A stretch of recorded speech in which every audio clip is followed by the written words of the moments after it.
Les decía recién a nuestros oyentes que, que tenemos un invitado, y lo repito, un invitado muy especial, porque siempre nos ayuda a pensar, nos orienta, pone los hechos en contexto, pero porque tiene una gran experiencia como dirigente. Y bueno, le vamos a dar la bienvenida rápido a Leopoldo Moró, así lo disfrutamos y tenemos más tiempo para charlar con él. Él es diputado nacional de Unión por la Patria, mandato cumplido, fundador del Movimiento Nacional Alfonsinista. Así lo presentan y bueno, y nosotros también. Leopoldo, la verdad, estoy muy contenta de que esté acá con nosotros. Lo molestamos, pero siempre, a lo largo de todos estos años que estamos haciendo la vuelta completa en la 530, siempre nos atiende con amabilidad y con mucha inteligencia.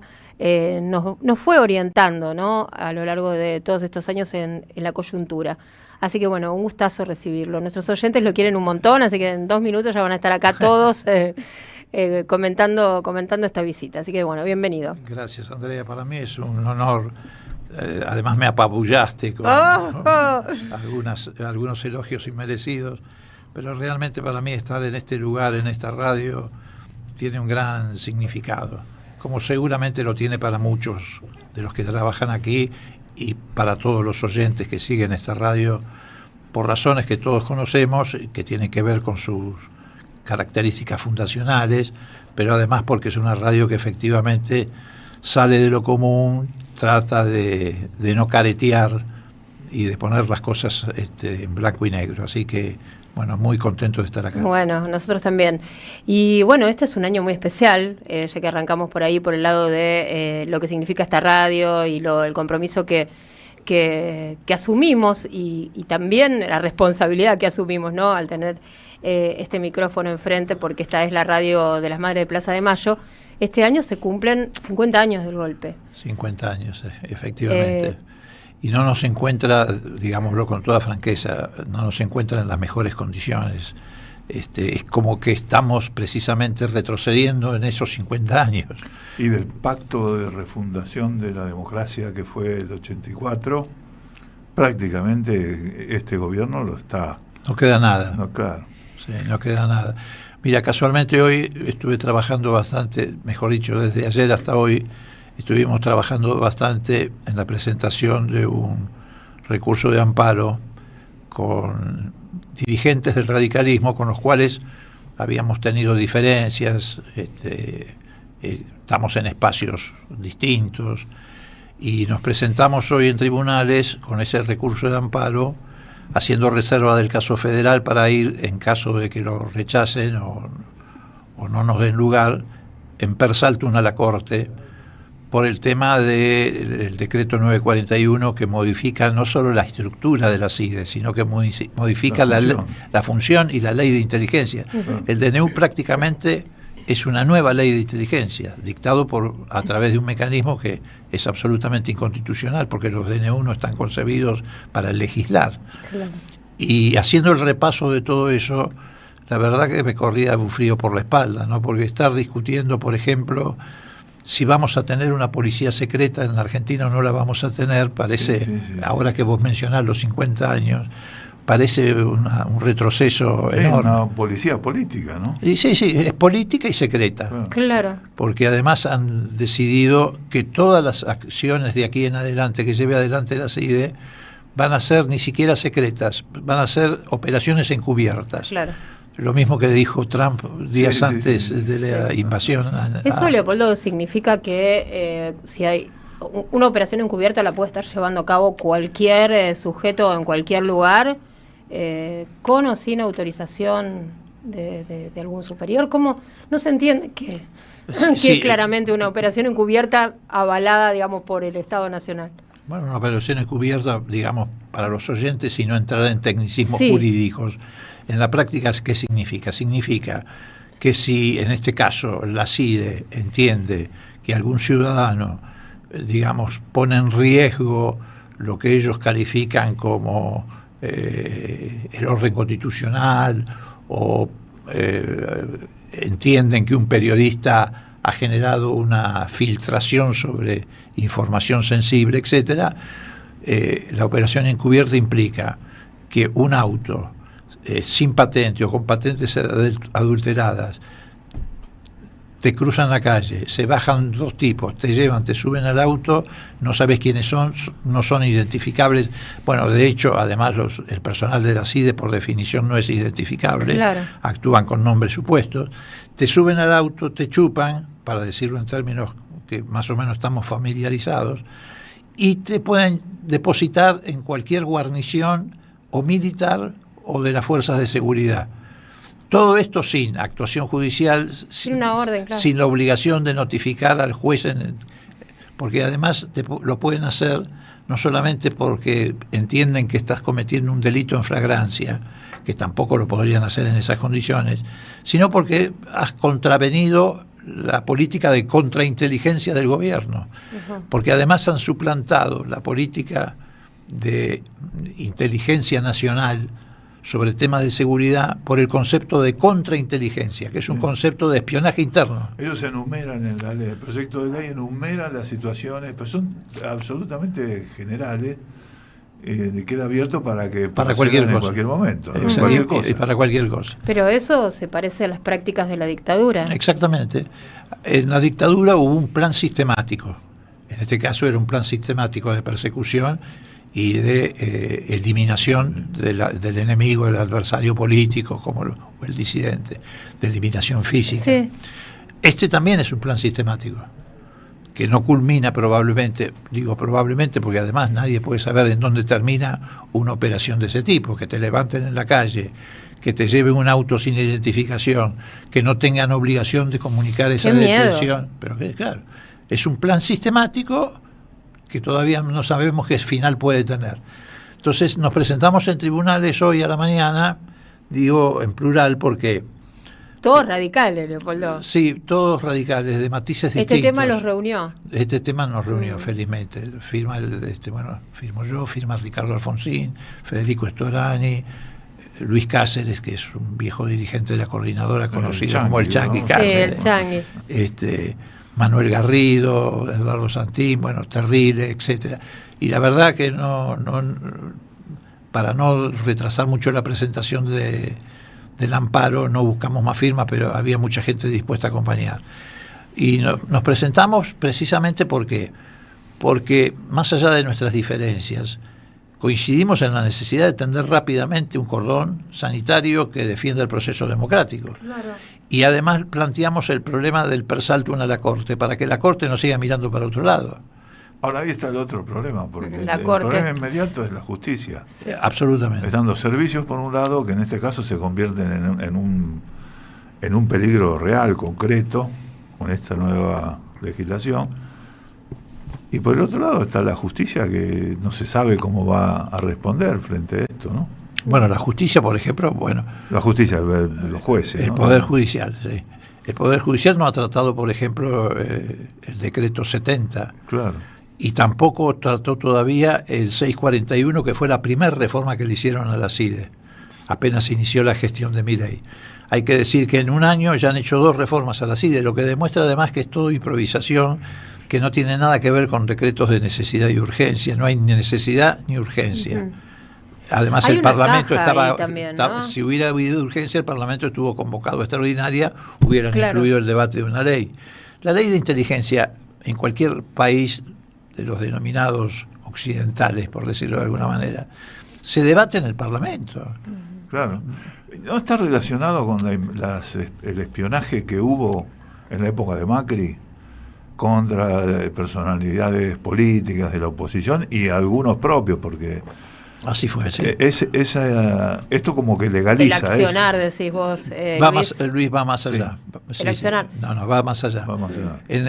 Te digo porque yo en esa etapa presidí la Comisión Bicameral de Seguimiento de los Servicios de Inteligencia, y la verdad que pudimos hacer una gran tarea que descubrió, que corrió el velo sobre lo que fue el plan que llevó adelante el macrismo en materia de espionaje, que fue el más grande, con excepción de la dictadura militar, el más grande de la historia democrática de la Argentina. Nunca se había montado un sistema de espionaje de esas características.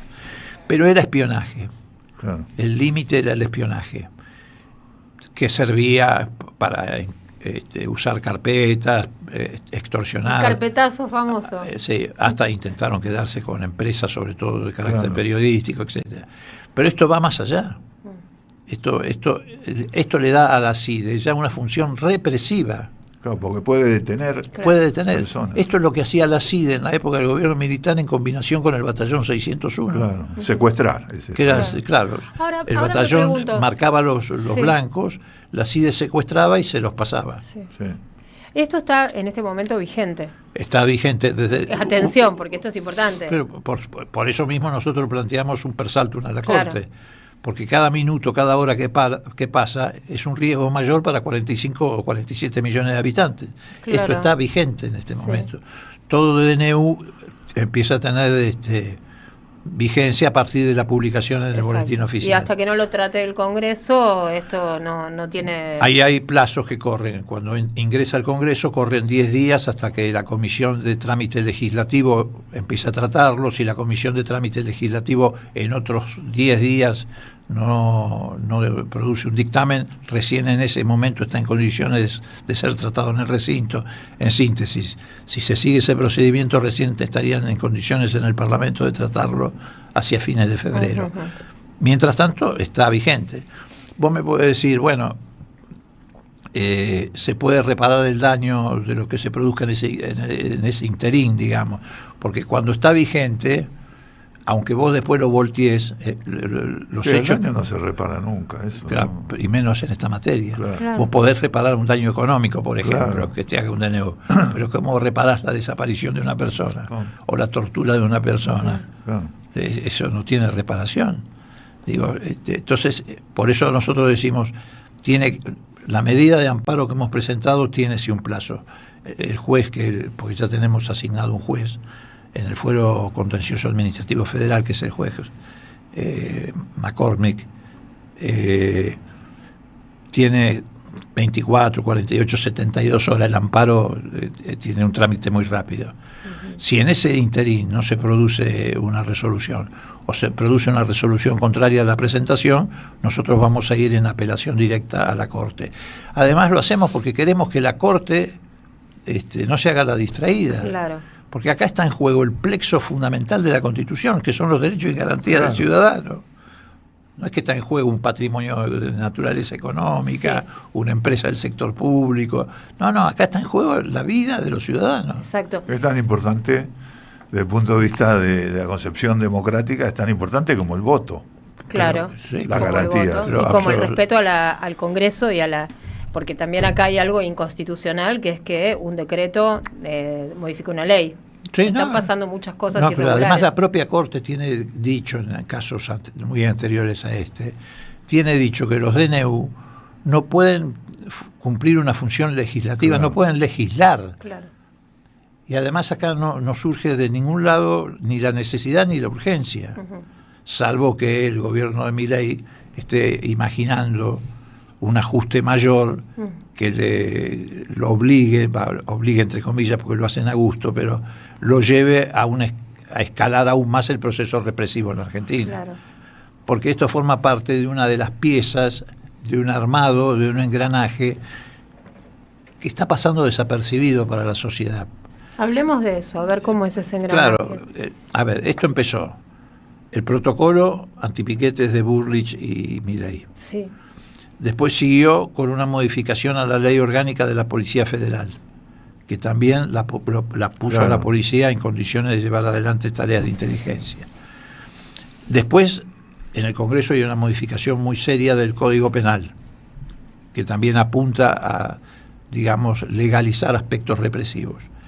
Ahora viene este decreto de necesidad y urgencia, que además de esto que estamos hablando, que es la posibilidad de que haya una operación encubierta, que secuestre personas, etcétera, subordina también a las Fuerzas Armadas a la inteligencia, porque le quita al Ministerio de Defensa la dirección de inteligencia militar. O sea, le quita al Poder Civil la facultad, como teníamos hasta aquí, de controlar las acciones de inteligencia militar. Vuelven a manos de las Fuerzas Armadas, pero a su vez las Fuerzas Armadas quedan subordinadas en materia de contrainteligencia a la estructura de la CIDE, que pasa a ser la cabeza de todo el sistema, quiere decir que las Fuerzas Armadas también van a poder hacer inteligencia interna. Sí. Y otra cosa, Luis, discúlpame, Sí. ya que, porque me Todo eso embalo va- con esto. Claro, no, pero Sí. todo eso...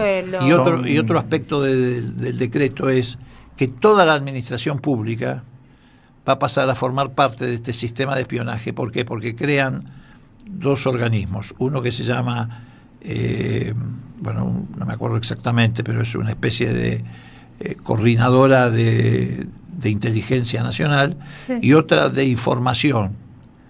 En esa coordinación de información meten a todo el sistema público, a todo el sector público, con la obligación de desarrollar tareas de contrainteligencia. Quiere decir, obligan en todos al lados rector a- de una universidad, claro, a espiar. al director de un hospital. A espiar.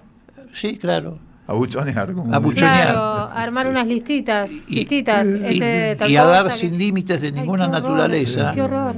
los datos de las personas, sin autorización judicial. O sea, el RENAPER va a poder dar todos No, los claro, datos. la FIP también. La FIP, todos todo. los, Sin organismos autorización, del- no hace falta autorización. Entonces, ellos van a pasar a quedarse con toda la información. O sea, violan principios elementales Claro. también. Sí, esa información tenía que estar muy acotada a la FIP, por ejemplo. Y después cada organismo del Estado tiene información personal que tiene que ver con esa actividad. Sí. Pero todo eso creo que está legislado. Cada Pero, dato personal. la ley de que datos uno pone, personales. no puede ser usado Público, por nadie. por Claro. supuesto. Claro. Salvo autorización judicial. Claro. Exacto, exacto. Es Bueno, la- por eso la también famosa ley las de datos plataformas personales. y todos se desviven por obtener datos Bueno, de las acá personas, ¿no? en el caso del espionaje en plataformas, eso va a quedar en manos El de Karina. ciberespionaje. Claro, Sí, ellos lo sí. presentan como una disputa de poder interna Claro. entre Pero eso- Caputo y Claro. Karina. Milei. Claro, lo que es ciberinteligencia queda en la CIDE y lo que es ciberseguridad pasa al ámbito de la jefatura de gabinete. Bueno, ¿y qué rol tiene Patricia Bullrich en todo esto? Central. Usted, Moró, la conoce a Patricia Pero Bullrich sí, por hace supuesto, añares y mucho. Como mucho. No la conocí cuando se llamaba Carolina Serrano. Después. La he conocido ahora que ha vuelto a retomar el apellido Bullrich Luro Pueyrredón y actúa de acuerdo a esa prosapia. esa genealogía. No, mira, yo creo que Patricia es una mercenaria de la violencia institucional. Ella, en cada uno de los gobiernos en los que ha participado, ha tomado con mucha pasión, ha abrazado con mucha pasión la represión. Ocurrió en el gobierno de la Rúa, si bien ella no era ministra de Seguridad, tenía una gran influencia sobre de la Rúa y el famoso grupo Sushi, Sí, Claro. que era el que rodeaba... Era ministra de Trabajo. de Trabajo, Claro, efectivamente. Era después que la se peleaba reemplazó con Flamarique. Moyano. Claro, ¿no? sí. Sí. Pero ella tuvo una gran influencia, incluso me consta que tuvo una gran influencia en la decisión de adoptar el estado de sitio en los días trágicos de diciembre del 2001. Después volvió al gobierno con Macri, ahora ya de manera más definida en el Ministerio de Seguridad. Y bueno, y en el camino dejó la desaparición y la muerte de Maldonado, de Rafael Nahuel, la provisión de armas para favorecer el golpe en Bolivia, que es una Claro, causa sí, judicial sí, que todavía sí, está sí. abierta, pero por supuesto cajoneada por el juez penal que la tiene a su cargo, Claro. penal económico porque era contrabando de armas. Bueno, ya sabemos. Que dejó están una- confirmados por las autoridades bolivianas. Pero absolutamente, Totalmente, sí. está totalmente probado. Ella tuvo un papel relevante a través de Milman, que era su mano derecha, para que te des una idea, en la gestión de Patricia en el gobierno de Macri, en modificar la autopsia de Nisman. Ella presionó a Gendarmería, que tenía con ella una deuda precisamente porque los había zafado del caso de Maldonado y algunos otros abusos, los forzó a la Gendarmería a cambiar la autopsia que ya había hecho el cuerpo médico forense de la Corte y el cuerpo de criminalística de la Policía Federal, donde quedaba demostrado que se había suicidado. Y lo metió en Gendarmería. Gendarmería no hace autopsias de asesinatos, No. salvo en una situación muy particular. Por ahí hace una al año. Pero además la tenía que hacer con la fotografía. Claro. con las fotografías y armaron en la sede de Gendarmería una réplica del departamento, un escenario. Bueno, ella tuvo un papel relevante para transformar eso, que era un suicidio, en un homicidio. En un homicidio que hace 9 años o 10 se está tramitando judicialmente y no llaman a nadie porque no aparece ningún otro elemento. Además sustituyó al cuerpo médico forense de la Corte, que debe hacer 3 o 4 mil autopsias al año por un cuerpo como este, donde hace una autopsia. Y es más, el jefe de ese cuerpo de peritos de Gendarmería, apenas terminó el informe, que ya había adelantado el Clarín 3 meses antes, diciendo cuál iba a ser el resultado, fue inmediatamente ascendido a comandante general dentro de un área que es el cuerpo profesional, donde nadie llega a ese cargo en Gendarmería. Le pagaron de esa manera. Rápidamente. Claro, porque tiene mucho poder, Patricia, y sabe negociar y entregarle al otro lo que desea, a cambio, ¿no? Evidentemente. Bueno, y ahora vuelve a estar en el cenit de su gestión política, bueno, porque ya ha desatado todos los demonios, bueno, con el protocolo, como hablábamos recién. El protocolo ya ha producido alrededor, no dicho por nosotros, sino por Amnistía Internacional, 1.550 detenciones. Pero además de las 1.550 detenciones, muchas de ellas fueron precisamente caratuladas cuando enviaban a los jueces los detenidos como actos contra el orden constitucional y actos de tipo terrorista. Sí. Que es lo mismo. Muy difícil zafar de esos cargos, ¿no? Claro, sí, sin embargo eran tan burdos que todos los jueces los que a la larga terminaron dejaron a todo el mundo en libertad y liberados de ese tipo de cargos, que reaparecen ahora con esta nueva ley de inteligencia bajo la apariencia de un DNU. Claro. Y en eso siempre lo tuvo también de socio muy activo a Stornelli. Claro. Stornelli era el que hacía esos cargos. Y ella hizo esa historia que ahora, por ejemplo, es un tema que tiene que ver con Venezuela, pero el argumento principal de Trump con Venezuela era que Maduro era el jefe de un cártel de drogas que se llamaba el Cártel de los Soles. Sí. Bueno, arman todo el operativo, lo secuestran a Maduro, lo llevan a la corte, pero en el medio Patricia Bullrich, que todavía estaba como ministra de Seguridad, incorpora el Cártel de los Soles en la lista de los grupos terroristas, y hace ese seguimiento. Y Stornelli, por una denuncia de Waldo Wolf, que es un tipo que está a favor del genocidio en Palestina, vamos a decirlo, presentaron una denuncia también contra Maduro, ¿no? Pero ahora acaba de pedir la extradición de Maduro. Sí, pidieron la extradición de Maduro a la Argentina. Pero el Tribunal de Nueva York, que va a juzgarlo a Maduro, descartó la acusación del Cártel de los Soles porque dijo, ya está demostrado en otras causas que ese cártel nunca existió. Claro. Es más, ahora vamos a meternos en el tema Venezuela, vamos a hacer una breve pausa. Estamos charlando con el dirigente político, diputado, mandato cumplido, Leopoldo Moró. Pero vamos a meternos en el tema Venezuela, vamos a ver también qué están diciendo nuestros oyentes que se comunican en nuestro WhatsApp 11 3200 0530.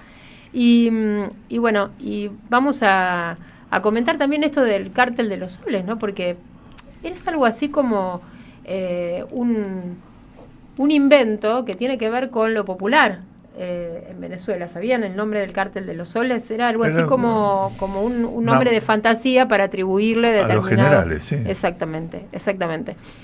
Y bueno, miente que algo quedará. Estamos en esa hace un largo rato. Enseguida regresamos. Acá en la Radio de las Madres y en tan buena compañía, con ustedes, por supuesto, y con Luis Brustein y nuestro invitado de hoy, que es el diputado y dirigente Leopoldo Moró, fundador del Movimiento Nacional Alfonsinista. Bueno, la verdad que me siento tentada, Luis, de seguir charlando con Leopoldo de nuestra identidad y de lo que nos está pasando a nosotros. Tenemos que hablar de Venezuela, vamos a hablar de Venezuela. Hay muchos oyentes que se están comunicando con nosotros que saludan a Leopoldo ahora mismo. Por ejemplo, nos está escribiendo José de Suipacha, desde así nos escribe. Mi opinión sobre cómo tendríamos que encarar la discusión sobre lo que pasa en Estados Unidos y acá con Milei dice, la batalla cultural pasa ahora por los principios. Ellos son, dice nuestro oyente, ¿no? Ellos son pedófilos, perversos, incestuosos, bueno, de todo, ¿no? Sí, aparofóbicos, son los Calígula de esta época. Muy bueno el programa. ¿Termina toda esta discusión en una cuestión moral? He escuchado varias voces ya hablar del bien y del mal, Leopoldo. Este oyente me dio ese pie. Y algo de eso hay, efectivamente, hay una cuestión moral. Hay una cuestión esencialmente política, ¿no? Pero hay también una cuestión moral, porque es una inmoralidad, por ejemplo, llevar adelante una política económica de miseria planificada. Claro. Vos en un gobierno podés acertar o incluso te podés equivocar, y hasta podés equivocarte dañando a las mayorías populares. Ahora, si vos tenés un plan deliberado de miseria planificada, eso es una cuestión moral, ya no es una equivocación política. Y yo creo que algo de eso hay. Bueno, también pasa lo mismo con lo que conversábamos en el otro bloque, con el tema del respeto por los derechos individuales, los colectivos, y también el respeto por los derechos humanos. Estas políticas de represión de la protesta, todo esto que viene de la mano de la reforma de la ley de inteligencia, tiene que ver con habilitar cierta zona oscura para aplicar la violencia sobre el otro. Sí, pero además avanza también sobre aspectos que tienen que ver con lo moral, por ejemplo, el derecho a la intimidad. Claro. Es decir, se proyecta la represión política a todos los aspectos, a la represión política propiamente dicha y a la violación también de los derechos a la intimidad, el derecho... Sí. Bueno, lo que pasa es que algunos lo plantean como que van opuestos, ¿no? Que la política es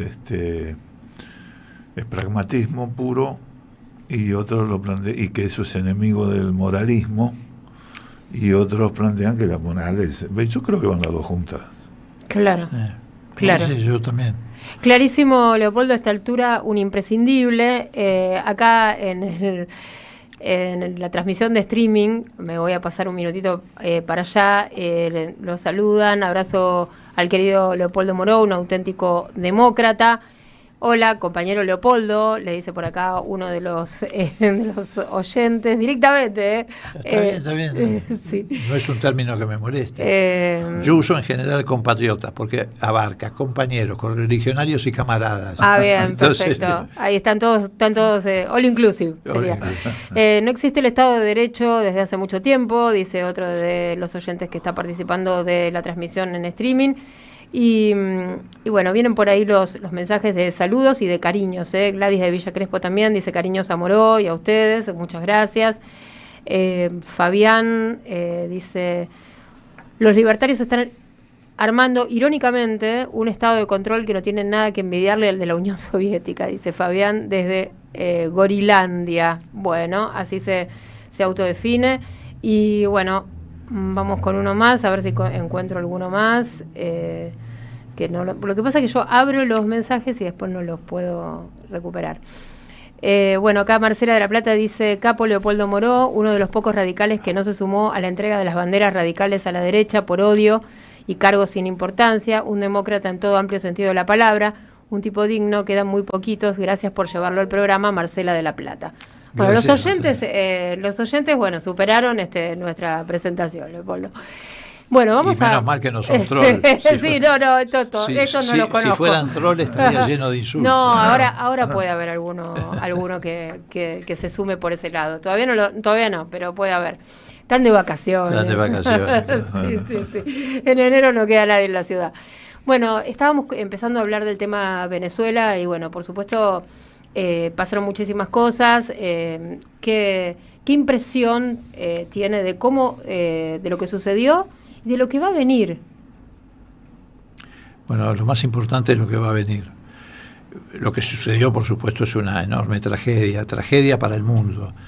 Primero porque se pulverizó definitivamente. Ya venía ocurriendo, pero esto le ha puesto un sello definitivo a la desaparición de un orden jurídico internacional que con sus más, sus menos, había construido una estructura que permitía resolver conflictos de manera pacífica o a través del diálogo o a través de la puja política, pero planteada en términos no violentos. Claro. No es la primera vez que ocurre una intervención tan grosera de Estados Unidos en América Latina, pero sí es la primera vez en que la asumen como tal. En general siempre disfrazaban su intervención, que ha sido sistemática desde hace ya muchas décadas, pero la disfrazaban. Hoy ya no la disfrazan, dicen con toda claridad no solamente qué es lo que van a hacer, sino para qué lo quieren hacer. El otro día en el discurso o en la presentación que hizo Trump, inmediatamente después de la invasión y el secuestro de Maduro, pronunció la palabra petróleo 22 veces y ni una sola vez la palabra democracia. Sí, obvio. Pero antes no era así, antes te la vendían de otra manera, ¿no? Digo que no es la primera vez. En los albores de lo que era el imperialismo norteamericano, cuando todavía predominaba el imperialismo inglés en la Argentina y en buena parte del mundo, los norteamericanos ya habían invadido la República Dominicana. Irigoyen, voy a aprovechar para pasar un avisito de radicalismo auténtico. Sí. Irigoyen, en el año 20 y pico, recibe de un comandante de un acorazado argentino un pedido de instrucciones porque está por entrar a puerto en la República Dominicana y le pregunta el jefe del acorazado qué hace, porque cuando una nave de guerra ingresa a un puerto tiene que hacer el saludo a la bandera del país con una salva de 21 cañonazos. E Irigoyen le dice solo salude la bandera de la República Dominicana, porque en el fuerte estaba la bandera norteamericana. Se enteran en la ciudad capital, y un grupo de dominicanos va al puerto con la bandera de su propio país, y recién ahí el jefe del barco ordena saludarlo. Y cuando se inaugura la conversación telefónica entre Argentina y Estados Unidos por el cable que recorría debajo del Atlántico, hasta ese momento no existía, Irigoyen habla con Hoover, que era el presidente en ese momento en Estados Unidos, en la primera comunicación telefónica, y aprovecha y le recrimina muy fuertemente la invasión norteamericana a Nicaragua, a la Nicaragua de Sandino, a quien asesinan en Nicaragua. Irigoyen le reclama muy fuertemente.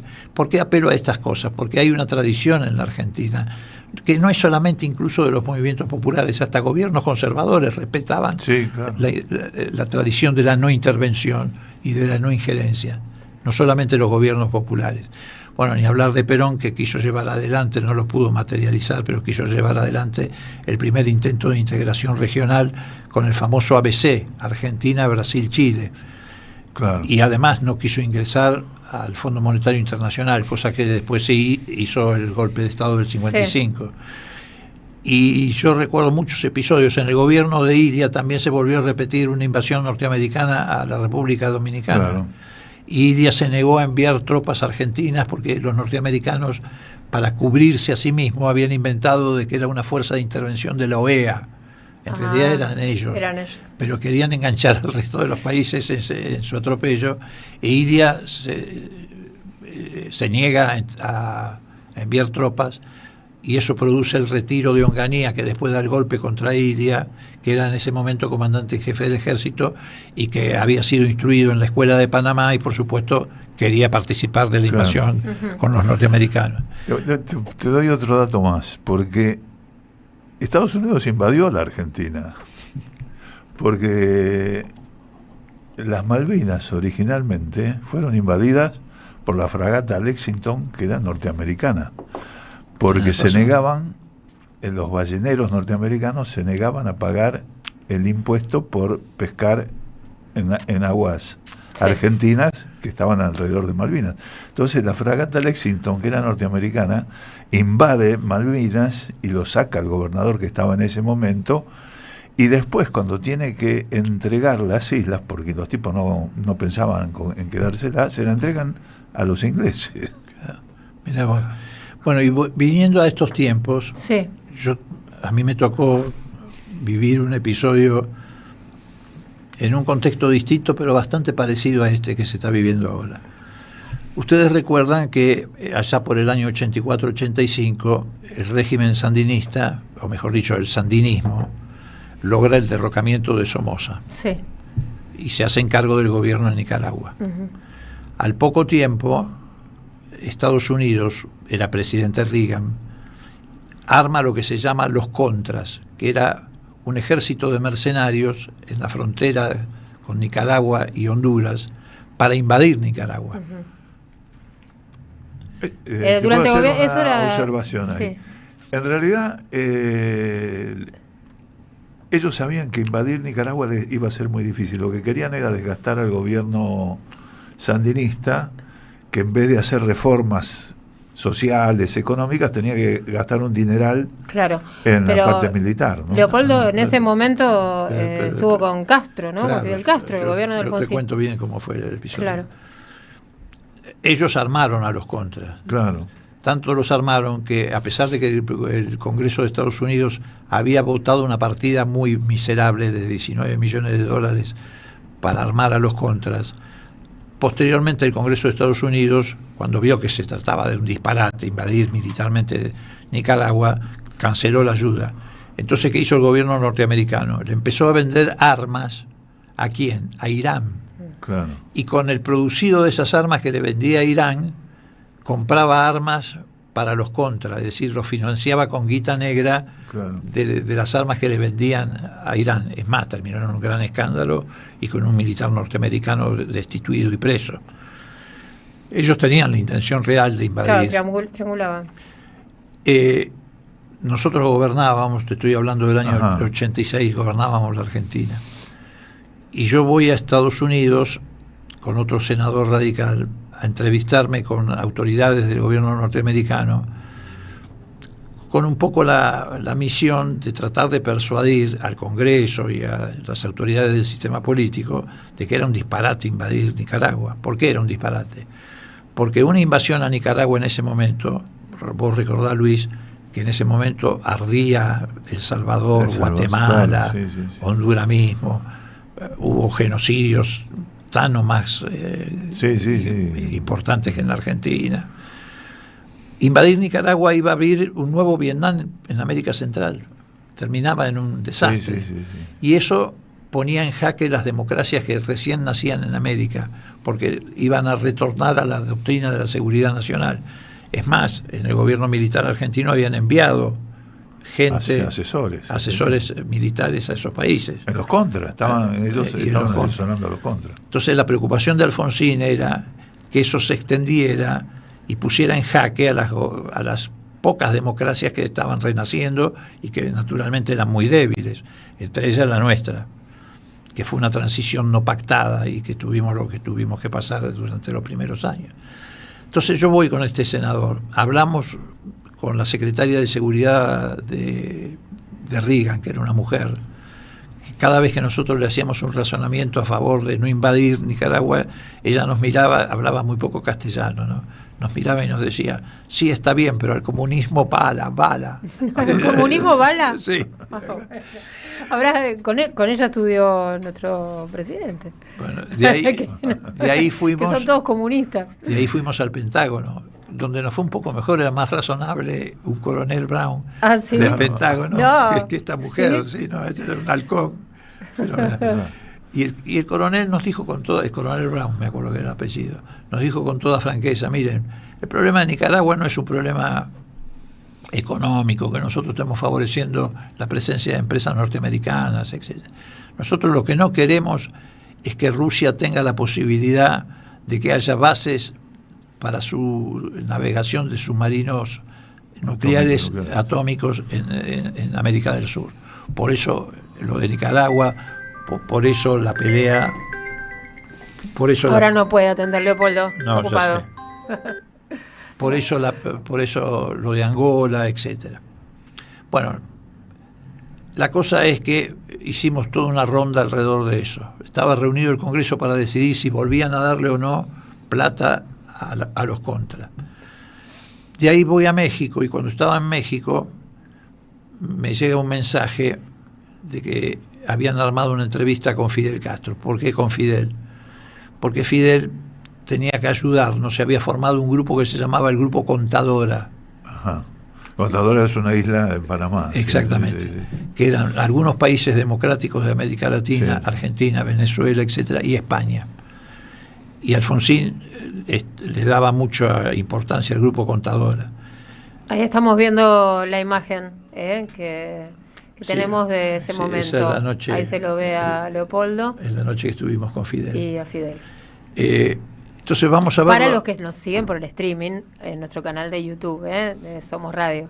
Esta foto va a provocar que enseguida estén varios autos de la silla en la puerta. No, tranquilo. Tranquilo. Bueno, y nos fuimos a ver a Fidel.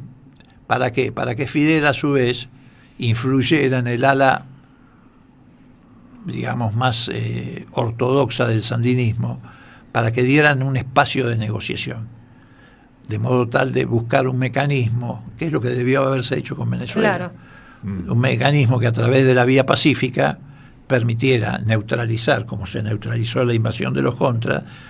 Terminó llamándose a elecciones en Nicaragua, que las gana la oposición, las gana Chamorro.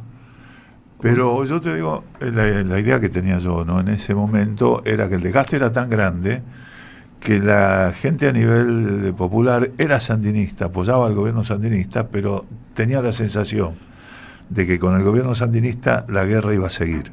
Y la guerra tenía un costo altísimo porque moría mucha gente, que claro, el ejército tenía que crecer y tenía que... Entonces que la gente decidió no votar al sandinismo porque era una forma de terminar la guerra, ¿no? Sí, bueno, pero lo importante es que no se produjo la invasión. Claro. Tuvieron que hacer retroceder a los contras. Se resolvió con el diálogo y la negociación. Exactamente. 5 horas estuve con Fidel. Él era un noctámbulo, como ustedes saben. Sí. Estuve desde las 11 de la noche en ese lugar hasta las 4 de la mañana hablando. La primera hora habló él. Al aire libre los vemos ahí, ¿no? Sí, porque eso es una especie de chalecito. Hay un barrio en La Habana que se llama el barrio de huéspedes, que es donde alojan a los, digamos, dirigentes o representantes de los gobiernos que vienen. Y eso es en el jardín de ese chalecito. Bueno, y ahí estuvimos hablando largamente. 5 horas. La primera hora la habló toda Fidel. Recién pude meter un bocado cuando se tomó él un tiempito para respirar. Entonces, hablaba de Nicaragua, estaba hablando. No, de arranque no hablamos de Nicaragua. Yo iba con esa misión, a hablar de Nicaragua, y terminamos hablando de Nicaragua. No, pero de arranque hablamos de la situación de Argentina. Imagínate vos, nosotros. Era un tipo muy inquieto, muy era un fenómeno. Sí. Mira, para un solo dato. Ahí en esa foto está. A ver si la ponemos otra vez, ahí está. Está la madre de mis hijos, la que está de espalda. Ajá. Ella era la responsable en el gobierno de Alfonsín del Programa Alimentario Nacional, del PAN, las famosas PAN, las cajas PAN, que fue uno de los... El gobierno de Alfonsín tomó 2 medidas muy rápidas. Una, el juicio de las juntas, en el marco de lo que yo te reitero, fue una transición política no pactada. Cierto. Y la otra decisión inmediata fue la creación del Programa Alimentario Nacional, porque la dictadura no solamente había dejado un tendal de desaparecidos, sino también un tendal de pobres. Había sido, el industricidio. Claro. Bueno, y ella, dos mojones, 2 cuestiones muy emblemáticas del gobierno de Alfonsín. Y ella era la responsable del PAN. Entonces Fidel le fue preguntando, y le decía, oye chica, ¿cómo está conformada esa caja del PAN? Entonces ella le decía, no sé, 2 kilos de arroz, 1 litro de aceite, en fin, los componentes de la caja. Y él iba anotando en una libretita. Yo pensé que estaba anotando la composición de la caja. Sí. Cuando termina Mari Carmen de decirle cómo estaba compuesta, le dice, oye, entonces el costo de esta caja para ti es de $7.50. Sí, efectivamente era 7. Había ido transformando el valor a valor dólar, el valor de los productos. Él tenía un gran conocimiento además de la Argentina. Sí, Conocimiento. Se interesaba mucho por todo. Por todo. Además, nos contó en esa entrevista que su real vocación hubiera sido la medicina. Y que el padre, él, como ustedes saben, provenía de una familia acomodada. Y que el padre lo había obligado a estudiar Derecho, pero su vocación era medicina. Como el Che. Claro. Como el Che, ¿no? Que, estudió medicina. Y él llegó ahí de sorpresa. Nosotros habíamos pedido la entrevista, estuvimos varios días sin saber dónde, ni cuándo. Claro. Y llegó con un pelotón de milicianos a las 11 de la noche. Y él en el auto atrás llevaba como una mesita con luz, y iba leyendo permanentemente. Y en un momento dado yo le pregunté, dígame, comandante, porque había visitado el Hospital Nacional de La Habana, que era una cosa en aquella época que parecía salida del mundo moderno. Le digo, ¿cómo hace usted con el bloqueo norteamericano para poder tener acá toda esa tecnología? Entre otras cosas, producían interferón para combatir el cáncer. Bueno, todos sabemos lo que es la medicina cubana. Y me dijo, muy fácil, chico, cuando veo algo de esto, porque él leía revistas científicas de medicina, cuando veo algo de esto, o lo mando a copiar, o lo mando a comprar, o lo mando a robar. y así armó. Bueno, finalmente, efectivamente, nos dio una gran mano, porque habló con el sector más duro del sandinismo, y ahí se pudo generar una mesa de diálogo que terminó en las elecciones de 1990. También habló con el sector de la guerrilla chilena, Martín Rodríguez, que nos generaba muchos problemas, porque nosotros queríamos terminar con el régimen de Pinochet, pero cada vez que hacían una acción guerrillera se refugiaban en la Argentina usándola como santuario, y eso fortalecía al gobierno militar. Entonces nosotros también le pedimos que... Y Fidel estaba en la etapa que se reinsertó en América Latina. Claro. Tanto es así que en esa entrevista pactamos el primer viaje que hizo un presidente argentino a Cuba. Esta entrevista fue el 20 de abril del 86, y Alfonsín visita Cuba en octubre del 86. Creo que tenemos alguna imagen también para compartir de Leopoldo con Alfonsín, ¿verdad? Creo que sí. Alfonsín. Está. Bueno, esa es muy elocuente, muy conocida, además, no sé en qué momento es del gobierno de Alfonsín, pero bueno, sabemos todos qué rol cumplía Leopoldo en ese momento. Sí, bueno, éramos una muy generación... cercanos, eran los jóvenes, ¿no? Era una generación joven que no era, digamos, advenediza desde el punto de vista político, éramos todos militantes políticos. Lo que pasa es que habían arrancado muy jóvenes. Muy jóvenes, pero claro, lo que pasa es que habíamos arrancado una militancia que era en la clandestinidad prácticamente. Yo me acuerdo a Freddy Storani, que era presidente de la FULP, de la Federación Universitaria de La Plata. Cuando yo entraba a la facultad en Exactas, ¿no? Pero en Exactas de acá de Buenos Aires, sí. Sí, bueno, pero lo que pasa es que nuestra militancia hasta el 83 prácticamente se desarrolló en la clandestinidad. Claro. Sí, a pesar pero de la mayoría era. Claro, entonces éramos una generación nueva, pero relativamente nueva. No éramos conocidos, que es otra cosa, digamos, ¿no? Claro, el mismo Alfonsín, ¿no? En su momento, antes de las elecciones. El propio Alfonsín, sí. Él venía en un proceso de ascenso como dirigente, pero, bueno, su mayor grado de exposición lo alcanza precisamente durante el gobierno militar. Sí, pero perdía las internas. Sí, todas. Pero así, por afanos. Por afanos, sí, efectivamente. Bueno, a él le pasó lo que nos pasó a nosotros. En realidad nosotros tomamos la conducción del radicalismo, pero con la fuerza que habíamos ganado afuera del radicalismo, paradójicamente. Con el desarrollo que habíamos alcanzado en las universidades, en el frente gremial. Nosotros participamos mucho de la CGT de los argentinos. Yo había un dirigente Scipione de ferroviarios, el presidente de la Unión Ferroviaria. Sí. También teníamos una gran influencia en la fraternidad. Scipione era el segundo de Ongaro en la CGT de los argentinos. Claro. Y además nosotros teníamos una relación muy especial y muy estrecha con Tosco, con Agustín.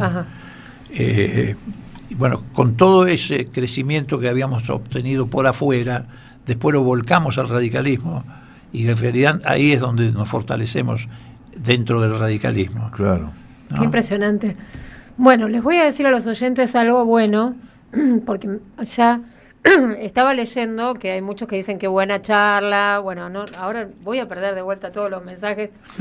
Sí, totalmente. A ver si lo encuentro. Bueno, por acá, por ejemplo, no lo abrí antes, pero dice, un éxtasis, Brustein y Moró. O sea, están extasiados nuestros oyentes, claro, pues están escuchando un montón de historias que les cuento y les digo para envidia de varios y de varias, que a mí me pasa muchas veces que nos quedamos charlando con Luis cuando termina el programa, y bueno, y Luis nos cuenta un montón de cosas de la historia argentina y de cómo, detalles, ¿no? Cosas que él conoce, y bueno, y hoy tenemos el placer de escucharlos a los dos, recuperar un montón de elementos de la historia de la región, en este caso. Y está bueno recuperar la memoria. Exacto. Yo te digo una cosa, sí. Leopoldo es más conocido como político, pero en realidad él es periodista. Periodista, claro. Si lo googleás te va a salir periodista y dirigente. Claro. Sí. Leopoldo, maestro y compañero querido, te conocí en el Triunfo en Lincoln. Es un pueblito en lo de Toto Monasterio, Toto dice. Monasterio, Gabriel sí. De Villa Ballester. Fallecido, fue un precandidato a intendente nuestro en Lincoln, sí. Sí, bueno, es lo que nos están diciendo en este momento, pero para todos los oyentes y las oyentes que siempre disfrutan de escuchar a Moró, lo van a escuchar seguido ahora en la 530, ¿verdad? Bueno, sí, vamos a dar la primicia, por supuesto. Sí, y además hay que darla en el lugar donde vamos a empezar, creo que hacia fines de febrero, un programa aquí en este lugar, en esta radio, los sábados de 13 a 15. Bien, felicitaciones. Para volver a la profesión que me cobijó durante mucho tiempo. Claro, ¿no? Bueno, acá había también un mensaje de alguien que decía que estaba acá. Silvia, lo encontré de casualidad. Lamento la pérdida de un animal político como él, como Leopoldo, ¿no? En el Congreso. Un gran desatino, porque es una pérdida para todos, especialmente porque los reemplazos no le llegan a los talones. Él sabe cómo moverse allí. Su ausencia y de otros valiosos es parte de la decadencia que estamos viviendo. Saludos, Silvia de Moro. Yo le agradezco mucho a Silvia, pero le quiero decir lo siguiente. En primer lugar, yo soy un militante político, no un militante electoral. Yo no nací, aunque parece a veces que sí, porque estuve muchos años en el Congreso, pero yo no nací con un diploma de diputado debajo del brazo. Sí. En todo caso, si tengo algún diploma es el de militante. Y creo que se puede desde ese lugar servir de muchas maneras la causa nacional. Bien. Y además uno tiene otras facetas también y para desarrollar. Sí, además hay tiempos políticos. Yo pienso seguir haciéndolo, esa contribución pienso seguir haciéndola desde este micrófono, por ejemplo. Perfecto.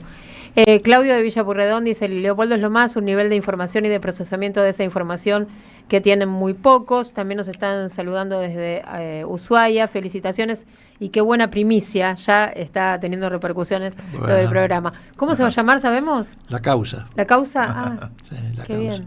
Vamos a rescatar o intentar rescatar ese concepto de la causa versus el régimen. Sí. Es un concepto que nació con el irigoyenismo. Irigoyen bautizó a su movimiento político como la causa contra el régimen. Y nosotros creemos que la causa nacional hay que recrearla y reconstruirla. También vamos a ver si podemos impulsar, no desde ya en la radio, sino en nuestra militancia, lo que Luis seguramente se acordará, que son las famosas cátedras nacionales. Claro. Que precisamente arrancaron del decano de tu facultad de Ciencia Exacta, que era Rolando García. Claro. Bueno, no, las cátedras nacionales estaban en Filosofía y Letras. Sí, pero el autor intelectual era Rolando García. Sí, Rolando García. Uh-huh. Bueno, vamos a hacer un breve corte, enseguida regresamos y seguimos charlando con Leopoldo Moró. 12 minutos se fue esta vuelta, pero volando. Acá los oyentes dicen, decirle a Leopoldo que atienda el teléfono a ver si es Cristina. Sí. Aguante la patria grande. Dice por acá otro oyente, siempre pensé que Leopoldo era un presidente en potencia y sigue en carrera. Una persona muy inteligente, Leopoldo. También acá están celebrando el tema de que Leopoldo tenga un programa en la Radio de las Madres. Qué lujo escuchar a estos dos maestros en un mismo espacio radial. Qué gran noticia que la voz del gran Leopoldo Moró tenga un espacio en el aire de las madres. Bueno, viene por ahí, ¿eh? Todo, no, los trolls están de vacaciones, definitivamente. Ninguno es pariente mío, quiero aclarar. Sí. Ninguno es pariente mío. Bueno, acá, después cuando terminemos, vamos a abrir todos los mensajes y se los vamos a pasar a Leopoldo, ¿sí? Bueno, acá hay un mensaje de Aldo que dice: buena entrevista con Leopoldo y Luis. Luis debería contar más de su militancia para los más jóvenes. Los veteranos damos por sabido cosas que ignoran muchos jóvenes y podrían ser útiles. Siempre le digo eso a Luis, ¿o no? ¿Sí? Siempre te lo digo. Pero bueno, lo hablamos Sí. fuera de aire, pero creo que sí, que Luis tendría que contar más de no solo de su militancia, sino también de todo su recorrido en los medios, que tiene mucha experiencia. Pero bueno, lo dejamos para otro día, Luis. ¿Qué te parece si aprovechamos que está Leopoldo y le hacemos alguna pregunta de lo que nos está pasando? Sí, yo te quería preguntar Por una estos cosa. lados. Sí, Más que nada tu mirada, porque no es una pregunta que tenga intención de hacer juicio ni nada, ¿no? Pero en el peronismo hay posiciones hasta encontradas, ¿no? Porque hasta hay aliados con el gobierno. ¿Cómo te ubicás vos en el diseño del radicalismo, del panradicalismo, con gobernadores como Cornejo o como que han hecho un seguidismo de primero de Macri y ahora de Milei? Mira, en primer lugar hay una diferencia sustantiva respecto a lo que pasa con el peronismo. El peronismo tiene esas contradicciones, como siempre las ha tenido en general toda expresión del movimiento nacional. Sí. Incluso en el auge de grandes liderazgos como el de Cristina o de Néstor había contradicciones de ese tipo, o en liderazgos como el de Irigoyen también había contradicciones de ese tipo. Tanto es así que Irigoyen en el año 28, cuando va a la reelección, enfrenta a una coalición donde estaba, entre otros, la Unión Cívica Radical Antipersonalista. Claro. Así que es propio de los movimientos nacionales. Pero en este caso hay una diferencia. En el peronismo todavía todos pareciera que se sienten más o menos contenidos, de alguna manera. El radicalismo llegó a una diáspora de tal naturaleza que ya prácticamente no se vive eso como una contradicción con tus correligionarios. Se cortaron los vínculos. Se cortaron prácticamente todos los vínculos. Lo digo con dolor porque fue un partido centenario, claro, que con virtudes y defectos hizo algunos aportes en la historia argentina importantes. Pero ya no existen. Antes el radicalismo tenía alas, un ala popular, progresista. Yo siempre digo, por ejemplo, ¿por qué gana Alfonsín las elecciones? Entre otras cosas porque no hizo antiperonismo en la campaña electoral. Tanto es así que obtuvo el 52% de los votos, frente a un partido que históricamente no superaba el 25%. Lo votaron infinidad de peronistas. Y paradójicamente le gana el peronismo porque no hizo antiperonismo. Bueno, pero eso ya no existe, esas alas no existen. El partido, la burocracia partidaria, el sello partidario ha quedado atrapado por quienes hacen seguidismo de lo que venga, de la derecha en general.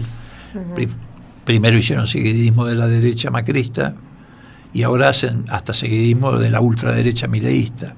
Entonces yo ya no me siento más contenido, no siento que tenga una contradicción con ellos. Tengo una contradicción con ellos como la tengo con el gobierno. Y con los viejos dirigentes que eran compañeros tuyos, o que supongo que los encontrarás. Sí. Están muchos alejados de la muchos actividad, están alejados. Hay algunas cuestiones de relaciones personales que nunca se rompen. Si vos estuviste preso, por ejemplo, con un compañero tuyo y ese compañero después tomó otro camino, esa relación no se rompe por esa razón. Claro. Y con otros estamos rehaciendo la relación. Por ejemplo, este amparo que presentamos lo firma Ricardo Alfonsín, lo firma Storani, lo firma el Chanqui Cáceres, y estamos reconstruyendo la relación, no solo por cuestiones afectivas, sino para demostrar que lo viejo todavía sirve. Juan, claro. Leopoldo, ¿hacia dónde va el Movimiento Nacional Popular, el peronismo, el espacio donde usted trabaja y milita en este momento? Mira, yo el espacio en el que milito es el kirchnerismo, claramente, porque fue el espacio que nos convocó a quienes veníamos de otras fuerzas políticas, pero nos sentimos interpretados, representados por el kirchnerismo. Y seguimos en ese espacio. Yo creo que hay que hacer un gran esfuerzo de reconstrucción del movimiento nacional. Reitero, no es la primera vez que se atraviesan situaciones de crisis, situaciones complejas. Creo que ese esfuerzo de reconstrucción hay que hacerlo sobre la base de contenidos, por eso yo recién hablaba de las cátedras nacionales, etcétera. Creo que hay que rescatar fundamentalmente los contenidos, porque si no avanzás sobre los contenidos, te quedas atrapado en las internas por posiciones de poder o por candidaturas.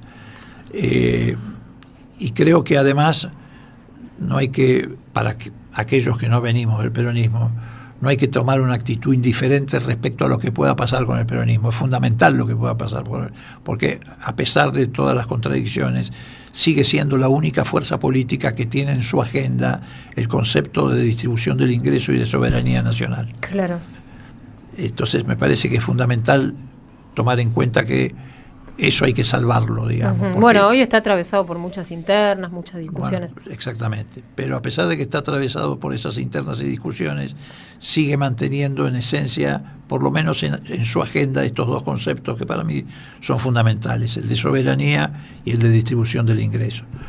Entonces, bueno, y el resto, los que no formamos parte del peronismo, tenemos que hacer el esfuerzo de confluir en un espacio más amplio con el peronismo y otros sectores de la vida política nacional, primero para trazar un cordón sanitario, como se está diciendo, que proteja la democracia, porque está en juego la democracia, y eso es un límite que si se pasa estamos perdidos. Y en segundo lugar, porque tenemos también mucho para aportar de nuestra propia historia, por ejemplo, en nuestro caso, de la historia de Forja, de la historia de lo que ha sido muy importante. Hasta Forja ha sido hasta muy importante en la vida del peronismo. Sí, claro. sí, El sí. pensamiento de Jaurés. Fue el único sector intelectual que lo vio llegar. Exactamente. Bien. Y casi hasta se anticipó. Claro. Sí. Sí. Es anterior al peronismo, pero de alguna manera lo estaba anunciando, ¿no? Exactamente. Está en juego la democracia y Cristina está presa. Y Cristina está presa como una expresión de cómo se ha roto el pacto democrático en Argentina. Y además Cristina está presa, yo no tengo ninguna duda, por orden de Estados Unidos. Lo dijo con todas las letras Marco Rubio. Marco Rubio lo dijo, y lo dijo el nuevo embajador norteamericano, que dijo que venía aquí, entre otras cosas, a vigilar que Cristina continuara presa y que además le aplicaran mayores penas en los juicios que tiene que afrontar por delante. Forma parte de este proceso de la ruptura del pacto democrático, que se fue rompiendo de a poco, y entre otras cosas se rompió también cuando intentaron asesinarla. A Cristina la han intentado asesinar, la han perseguido sistemáticamente, la han proscripto. Bueno, eso ha hecho que la democracia decayera en Argentina, en la calidad democrática. Así es. Leopoldo, muchas gracias por esta visita, al contrario. y bueno, ya nos estamos escuchando en la 530. Así es, efectivamente.